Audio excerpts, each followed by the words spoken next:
Hey, today I want to introduce a new move that I think I just came up with.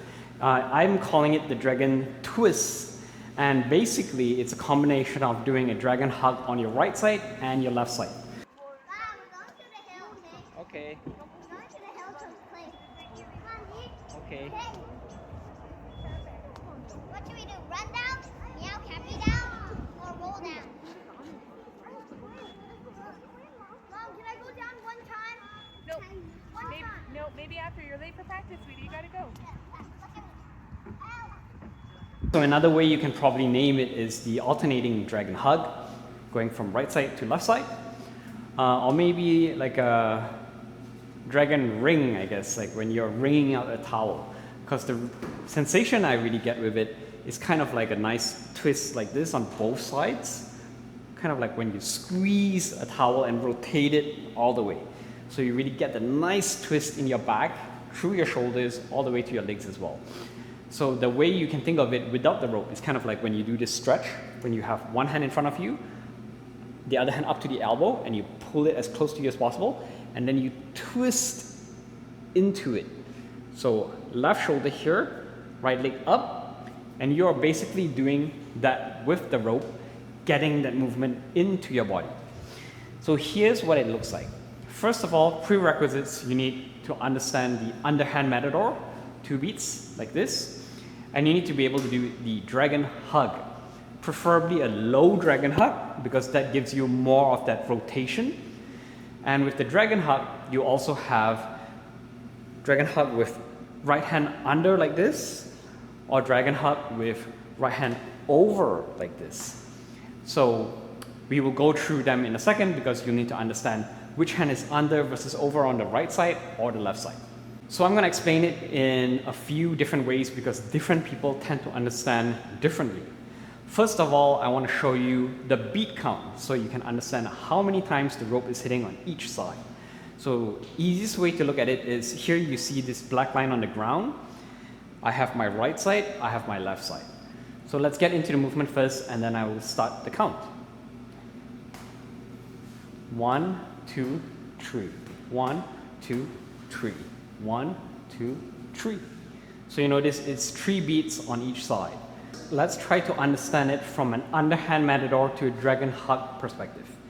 With the underhand Matador, generally you have, when you go to the opposite side, let's say I'm going to my left side, my right hand is going under to my left, but instead of doing a regular Matador and opening up like this, I'm going under and into the hug right away.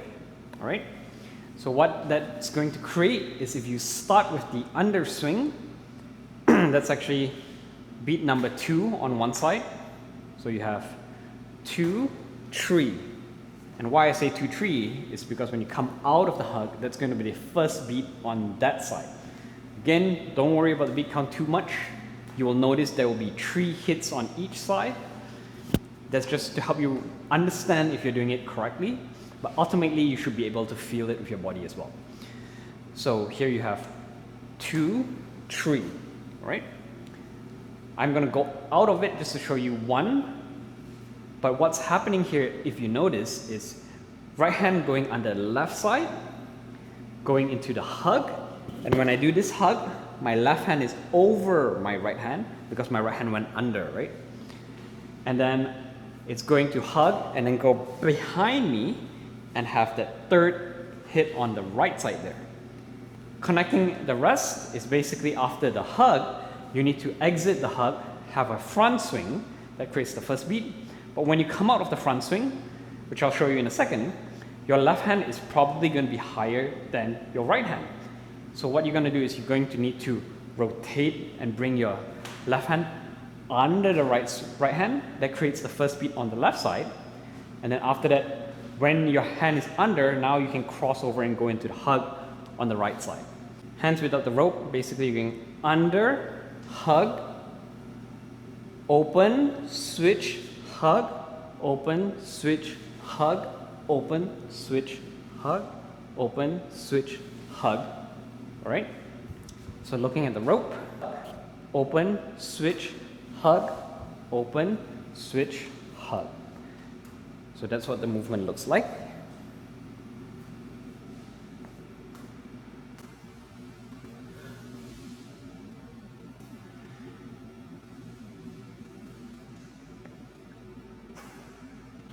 Here's another way to think of it.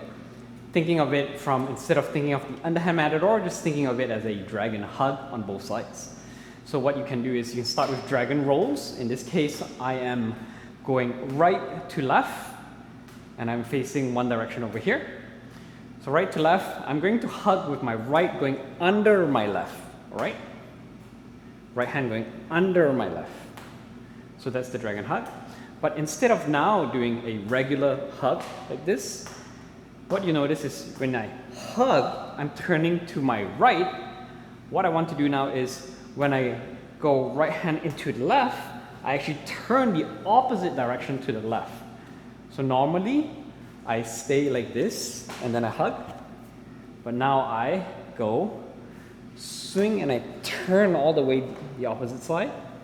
And then my exit, I just come out on the front, on the left side. Hug, turn, front, hug, turn, front, hug, turn, front, hug, turn. That is the basis of the movement. Once you get used to doing it on both sides, if you really want to get that good stretch, you need to start to be more mindful of how you're positioning your legs, because you don't want to actually find yourself turning your leg entirely or pivoting, because when you pivot, remember your legs are doing the work and you're not actually stretching your lower back. So what you want to try to do is, instead of facing one direction, you face forward. Now I'm looking at my right, doing the hug and twist, hug and twist. All right? Even better yet, if you can incorporate counter rotation as well. So when I'm turning to the right side, I actually, instead of keeping both feet flat, I lift and hinge on my right side. So right shoulder coming, left shoulder coming to the right, and then my right knee is coming up towards my left shoulder. So the key thing with hinging, and as I've mentioned before with counter rotation, is it's not about lifting your leg up or pushing, because when you do that, see, I'm actually turning to the left. I don't want to do that because that way my hips are turning instead of twisting my back.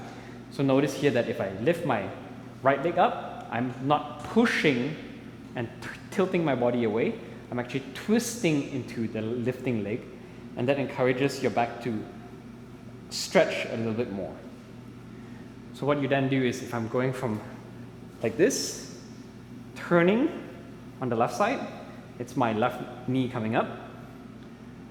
So left knee, right knee, left knee, right knee. And you'll find that really gives a nice stretch in your back.